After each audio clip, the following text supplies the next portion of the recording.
নমস্কার। এবার আপনাদের সামনে আমি আমার এক নূতন সম্ভার নিয়ে এসেছি।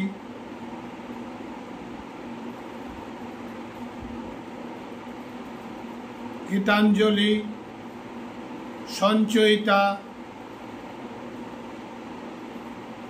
অনুবাদ কবিতা, বিভিন্ন স্বাদের কবিতার পরে এবার প্রথম আপনাদের সামনে এক জীবন বৃত্তান্ত বলতে পারেন বা ভ্রমণ বৃত্তান্ত বলতে পারেন, গদ্য রচনাতে হাত দিলাম।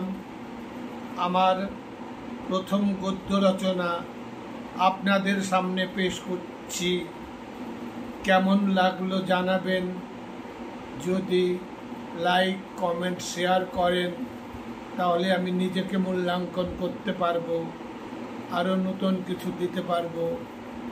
এই আশা করে আমি শুরু করছি আমার ভ্রমণ বৃত্তান্ত জীবনের ঘাটে ঘাটে। এবারের ছুটিতে সুজয়দের কল্পজিৎ ভবনে বসেছে চাঁদের হাট। রমরমে ব্যাপার।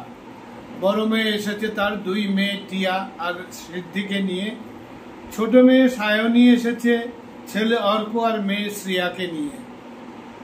কল্পজিৎ ভবন থেকে একটু দূরে সমহিমায় বিরাজমান আছেন আমাদের গণ্যু মহারাজ, মানে দিব্যাঙ্ক, আমাদের একমাত্র পৌত্র, পিতা ভোলেনাথ আর মাতা গৌরীকে সঙ্গে নিয়ে। সবুজের হাট সদাই জমজমাট, সারাদিন হই হই, খেলা আর খাওয়া, আর এখানে যাওয়া ওখানে যাওয়া, কখনো উডুপি, কখনো মান্ডি, কিংবা মাঝরাতে ডিএলএফ। এইসব খেলা আর খাওয়ার আড্ডায় ঠিক হলো এবার একটু দূরে বাইরেও কোথাও ঘুরে আসা যাক। আগে থাকতেই ঠিক ছিল যে সবাই মিলে আমরা যাব চিরালা সমুদ্র সৈকতে। হায়দ্রাবাদের নিয়ারেস্ট সি বিচ এটাই। বঙ্গোপসাগরের ওঙ্গল আর মছলিপট্টনমের মাঝে অবস্থিত এই চিরালা। এখানে খুব বেশি ভিড় হয় না, আর খুব বেশি ব্যবসায়িক কেন্দ্র এখনো গড়ে ওঠেনি। দোকানপাটও সীমিত আর জিনিসপত্রের দামও সস্তাই আছে। সাগরের কথা শুনে সুজয়ের অবচেতন মন হয়ে উঠল সচেতন। কত না গভীর সম্পর্ক ছিল এই সাগরের সাথে, কত কাছে থেকে দেখা, কত যাতনা সওয়া আর কত আনন্দে বিভোর হওয়া। এই সব দিনগুলোর কথা মনে পড়ে যাচ্ছিল একে একে। সঙ্গে সঙ্গে মুখ থেকে বেরিয়ে গেল, ঠিক আছে, আর দেরি নয়, এবার আমাদের যাত্রা শুরু করো। চলো যাই আমরা চিরালায়। রাতে ফ্লাইটে ছোট জামাই রাতুল এলো। সকালে ঘুম থেকে উঠে গেল সাজো সাজো রব। সবাই লেগে গেল সাজানো আর গোছানোর কাজে। সকাল 7টায় বেরিয়ে পড়লাম সবাই মিলে লাল ব্যাটার নাম নিয়ে। পথে খেতে খেতে আর ঘুমোতে ঘুমোতে দুপুর 2টোয় পৌঁছলাম সি ব্রিজ বিচ রিসোর্টে। আগে থাকতে বুক করা ছিল 3টে 2 বেডরুমের কামরা। সব মিলিয়ে আমাদের 3টে পরিবার 3টে 2 বেডরুমে ছড়িয়ে ছিটিয়ে বিরাজমান হয়ে গেলাম। কিন্তু সাগরের ঢেউ আর গর্জনা কাউকে আর রুমে থাকতে দিল না। খাওয়া দাওয়া ভুলে সবাই চলে গেল সাগরের ঢেউয়ে ভাসতে। বাচ্চারা সবাই নিরাপদে দেখে আশ্বস্ত সুজয় সবার কাছে অনুমতি নিয়ে একটু নিরালায় চলে গেল একা হতে। আসলে সুজয় চাইছিল কৈশোরের স্মৃতিতে তলিয়ে যেতে। মনে পড়ল তার প্রথম সাগর পাড়ি দেওয়ার কথা। শালিমার শিপইয়ার্ড থেকে একটা পেট্রোল বোট ডেলিভারি নিয়ে তারা 8 জন ক্রু মিলে রওনা দিচ্ছিল বোম্বে শিপইয়ার্ডের জন্য। নিরন্তর 15 দিন ভেসেছে এই বঙ্গোপসাগরে। ভীষণ রঙ্গে ভবতরঙ্গে ভাসছে সুজয়ের বোট একলা, পেছন থেকে হাহা করে হেসে উন্মত্ত ঝড় ঢেলা দেয় এসে, আকাশে বাতাসে পাগলে মাতালে কল্লোল, দেদোল দোল দেদোল দোল। সব মিলে দিনের ভোগান্তির কথা আর ঢেউয়ের নির্দয় থাপ্পড় খাওয়ার কথা ভাবতে ভাবতে শূন্য মনে কোথায় যেন হারিয়ে গেছে সুজয়। আশেপাশের কারো কোনো অস্তিত্বের বোধ তার একদমই নেই। হঠাৎ সুজয়ের সম্বিত ফিরল, কানের কাছে ফিসফিসিয়ে কারা যেন কিছু বলছে। পাশে চেয়ে দেখে ভেজা কাপড়ে একজোড়া নরনারী জড়াজড়ি করে চলছে আর আবেগমথিত হয়ে কিছু বলছে।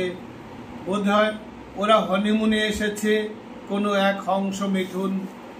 স্বামীর কাঁধে মাথা রেখে স্ত্রী সুহাগে তার স্বামীকে বলল, কি গো, আমার কপালে এত সুখ সইবে তো?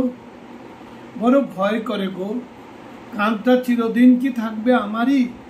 কতদিন তুমি আমাকে সুখ দেবে গো? সোহাগে স্বামীর কাঁধে আরো নিবিড় হয়ে চেপে ধরল। উত্তরে স্বামীও নির্বিকার স্বাভাবিকতায় বলল, যতদিন না এ কাঁধটা চার কাঁধে চড়ে চলে যাবে পরপারে একেবারে, ততদিন থাকবে এ কাঁধটা তোমারই। কথাই এলো আর চলে গেল, আবেগ জড়িত মোহমায়ার এক আবেশ ফেলে রেখে। কিন্তু এ এক গভীর ছাপ রেখে গেল সুজয়ের মনে। চিন্তার সমুদ্রে তলিয়ে যেতে যেতে মনে পড়ল সে এমনটাই বলেছিল কারোকে, কিন্তু সে পরিবেশটা ছিল সম্পূর্ণ বিপরীত। এটা যতটা জৈবিক ওই পরিবেশটা ছিল ততটাই অলৌকিক। ঘটনাটা সম্ভবত মার্চের 1985 সালের হবে। প্রচণ্ড হাঁপানিতে আক্রান্ত কলাপি, শ্বাস নিতে খুবই কষ্ট হচ্ছে, এমন অবস্থা সুজয় এর আগে কখনো দেখেনি। নাভিশ্বাস রুদ্ধ গলায় খুব নিচু স্বরে অথচ স্পষ্ট ভাষায় বলল কলাপি, আমাকে একটু নিঃশ্বাস দেবেন, আমার দম যে ফুরিয়ে আসছে, আমাকে আপনি বাঁচান। এমন একটা প্রস্তাবের সামনে দাঁড়ানোর কথা মনের কোথাও তার ছিল না। 8টা-9টার উজ্জ্বল সকালে সুজয়ের চোখের সামনে যেন ইলুশন এর মতো সব মিলিয়ে যেতে লাগলো। মাথা তুলে চাইল একবার আকাশের দিকে, আর নিজেকে নিঃশর্ত সমর্পণ করে দিল অন্তর্যামী সেবকোত্তম শ্রী হনুমানের কাছে। জয় লাল বেটার জয়। আমাকে তুমি চরণে শরণ দিও নাথ, সুখ আমি চাই না, তা বলে কোল থেকে বঞ্চিত করো না কোনোদিন মহারাজ। কিন্তু আজ আমার মুখ দিয়ে যে ভাষা বের হবে তা যেন হয় তোমার ইচ্ছা, আর তাতে যেন থাকে তোমার পূর্ণ সহমতি।